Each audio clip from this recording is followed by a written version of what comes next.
मिलके उस परम आनंददायक करुणानिधान भगवान के सानिध्य में बैठने का एक सुंदर प्रयास ब्रह्म यज्ञ के माध्यम से किया। तत्पश्चात इस सृष्टि के कल्याण के लिए हम सभी ने मिलकर देव यज्ञ का प्रतिपादन किया।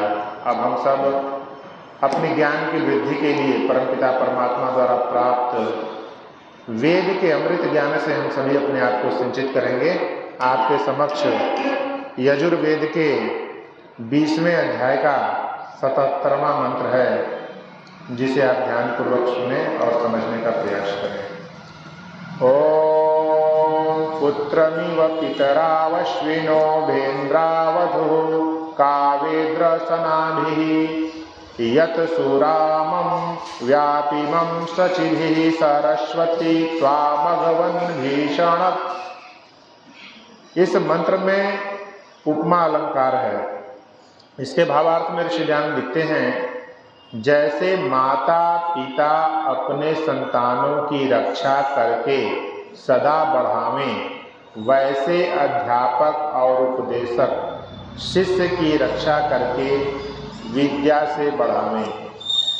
इस मंत्र के माध्यम से परमपिता परमात्मा ने शिक्षकों, विद्वानों एवं उपदेशकों को यह निर्देशित किया है कि जिस प्रकार एक बालक बालिका को उसके माता पिता रक्षण देते हैं, उसकी सुरक्षा करते हैं, उसके ज्ञान की वृद्धि में उसकी सभी ज़रूरतों को पूरा करते हैं, ठीक उसी प्रकार एक उपदेशक को, एक अध्यापक को, एक विद्वान को भी अपने शिष्यों को पूर्ण विद्या देके उसे बढ़ाना चाहिए।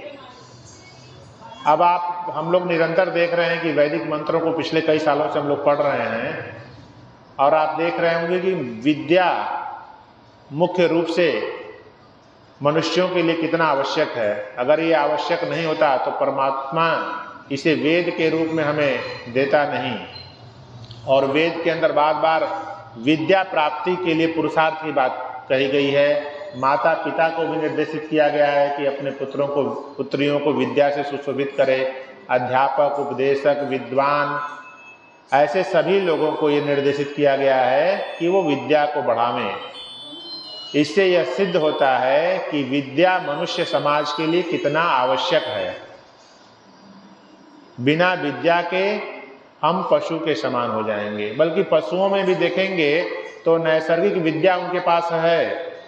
परमात्मा ने जो उनको ज्ञान दिया है वो उनके पास है।